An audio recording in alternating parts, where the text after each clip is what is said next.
Hello everyone. Today we are going to start our new chapter, that is chapter 3, private, public and global enterprises. Right? As we have studied private enterprises in chapter 2, and the new thing we are going to learn in this chapter is public enterprises and global enterprises. As you already know about the private enterprises which we have studied in chapter 2, what are private enterprises or what is private sector? Private enterprises are those enterprises which are managed, controlled and operate by the individual or a group of individuals. Right? Private enterprises are sole proprietorship business, HUF, cooperative society, company, partnership. These all type of enterprises are known as private enterprises. Right? So the new thing we are going to learn is what are public enterprises and what are global enterprises. So let's start.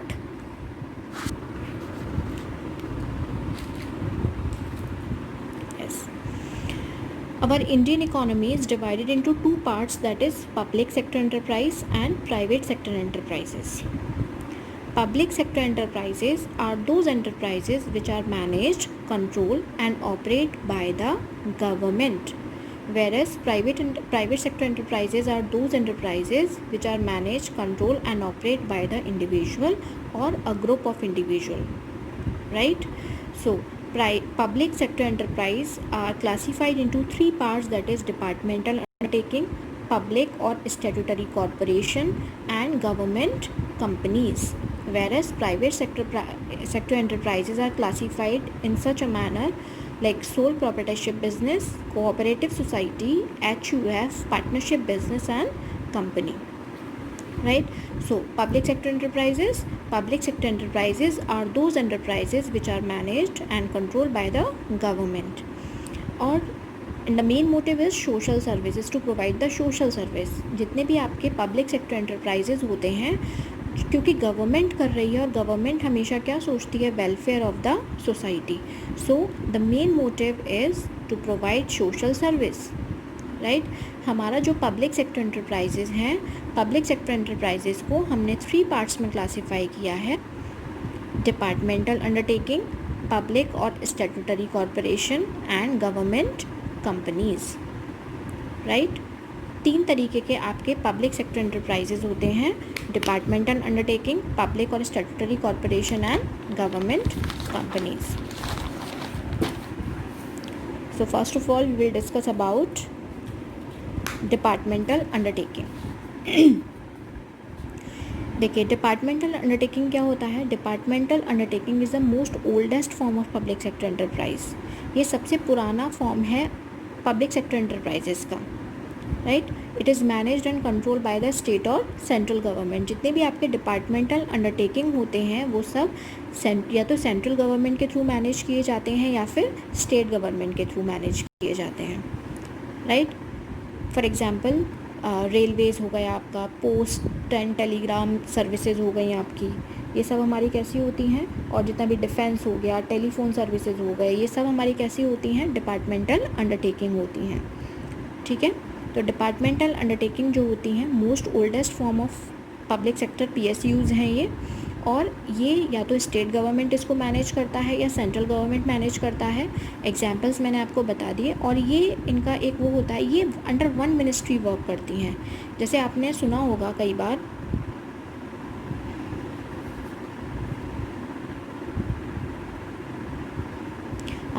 सुना होगा कि ये education department अलग होता है, railway department अलग है, railway ministry अलग है ना. आप you have heard about different type of ministries. आपने काफ़ी सारी मिनिस्ट्रीज़ के बारे में पढ़ा होगा in the 10th standard in civics, कि भाई बहुत सारी मिनिस्ट्रीज़ होती हैं, फिर वो अपने अपने डिपार्टमेंट में काम करती हैं. They all are work as a departmental undertaking.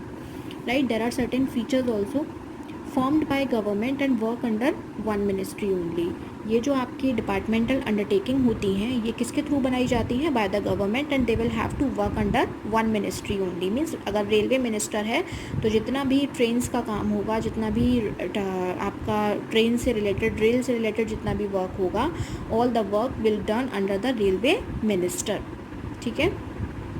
It has no separate legal entity. आपका डिपार्टमेंटल अंडरटेकिंग जो होता है इसकी कोई अपनी अलग पहचान नहीं होती है। Means the business and the businessman both are same, no separate legal identity is there, क्योंकि they are operate manage and control by the government. All the revenue will deposit in the treasury of the government.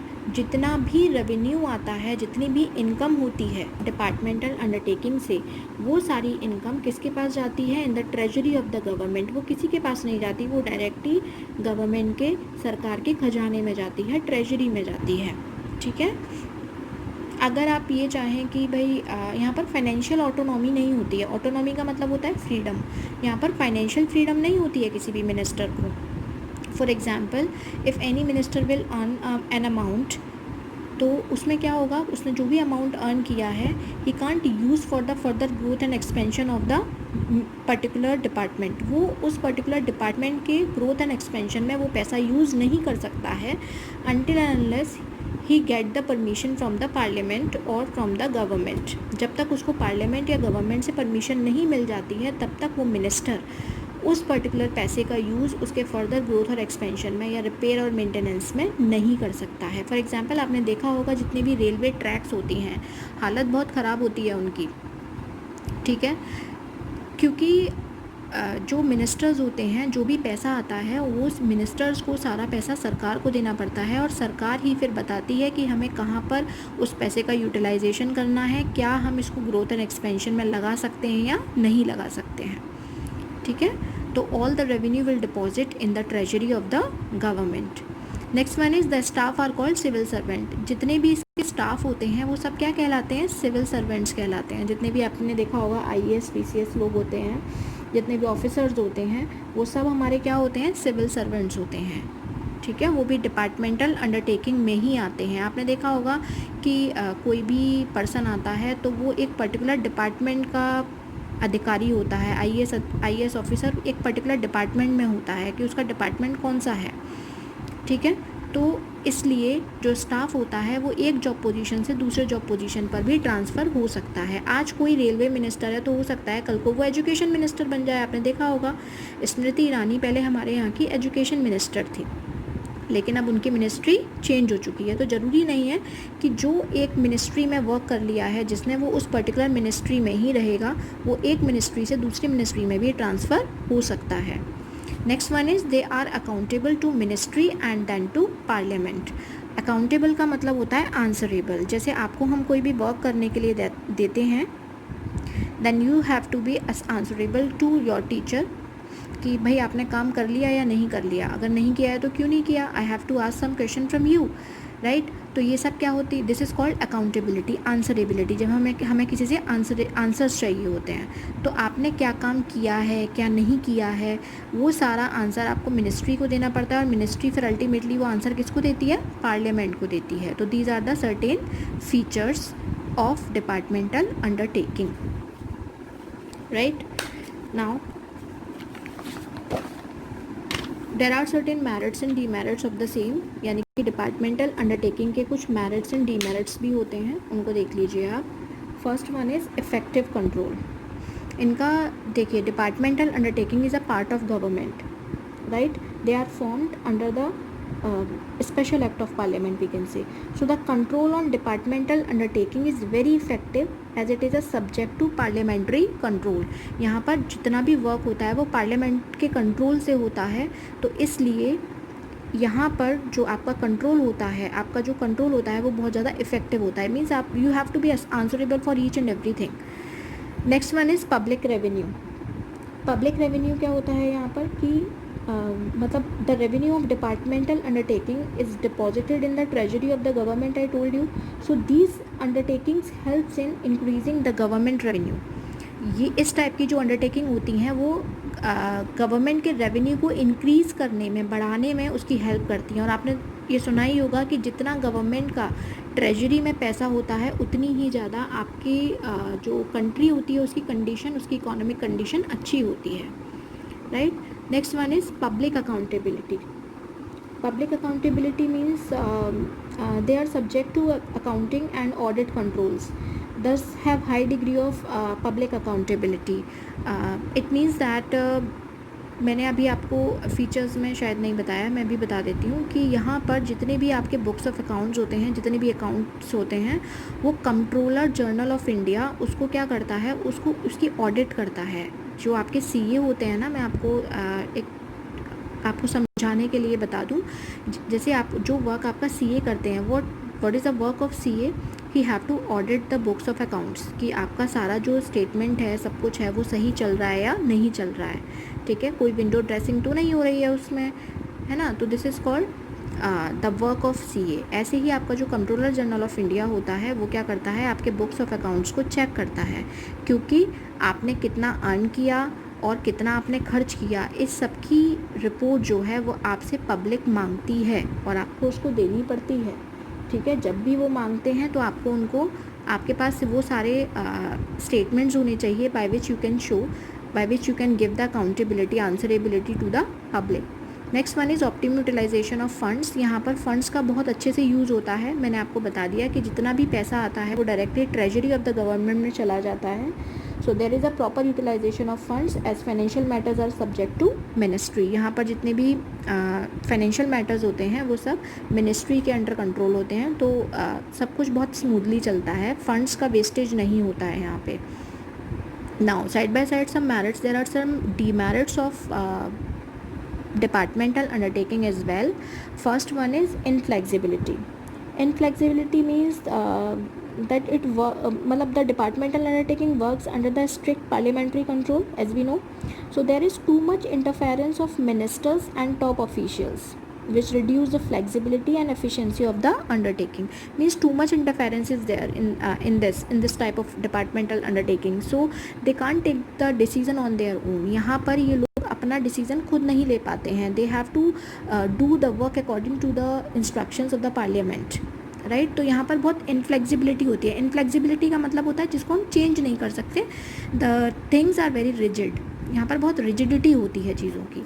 Next one is delay in decision making. अब भाई obviously यहाँ पर decision making में बहुत ज़्यादा delay होती है, because everything have to be asked by the means any decision can only be means the decision can be a decision only after the approval of the concerned ministry, right. Because यहाँ पर होता क्या है कि heads of the departments of these enterprises do not have decision making powers. यहाँ पर जो जैसे मान लीजिए कोई भी पर्टिकुलर आपने रेलवे मिनिस्टर बना दिया, वहाँ भाई किसी भी पर्टिकुलर स्टेशन का स्टेशन मास्टर है, तो स्टेशन मास्टर अपने आप कोई भी डिसीजन नहीं ले सकता है। First of all he want the approval of the concern ministry, then only he can take the decision. तो यहाँ पर अब भाई आप उससे पूछेंगे, फिर वो आपको जवाब देंगे, तो इस प्रोसेस में बहुत ज़्यादा टाइम लग जाता है। तो decision can only be taken after the approval from the concern ministry and this leads to delay in decision making even when the prompt decision is required, even when the random decision is required,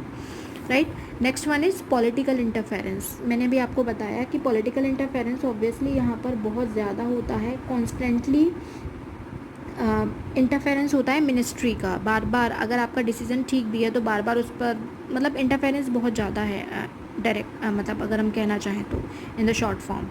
next is red tapism and bureaucracy. सबसे पहले ये समझ लीजिए red tapism क्या होता है। Red tapism एक ऐसी प्रैक्टिस होती है, means it is a practice of requiring excessive paper work and excessive procedure before official action can be considered or completed. अगर आपको कोई भी ऑफिशियल एक्शन लेना है तो बहुत सारे पेपर वर्क होते हैं, बहुत सारी फॉर्मेलिटीज़ होती हैं। उन फॉर्मेलिटीज़ के कारण मैंने आपको बताया था कि बहुत मुश्किल हो जाती है कोई भी डिसीज़न लेने में।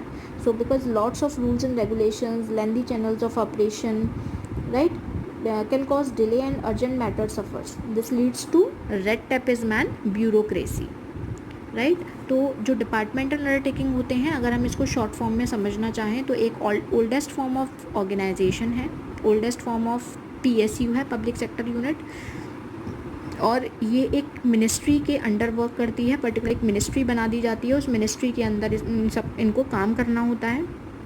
यहाँ पर जितना भी पैसा आता है they all deposited in the treasury of the government.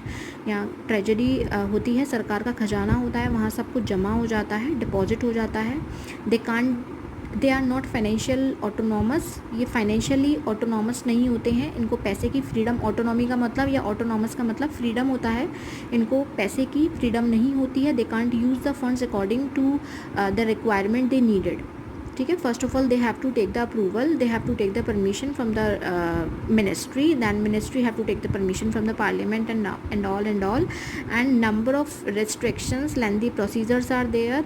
तो डीमेरिट्स ये हो गए। मेरिट्स ये होते हैं भाई फंड्स का बहुत ऑप्टिमम वे में यूटिलाइजेशन होता है, because everything will done after the approval of the particular ministry, right. So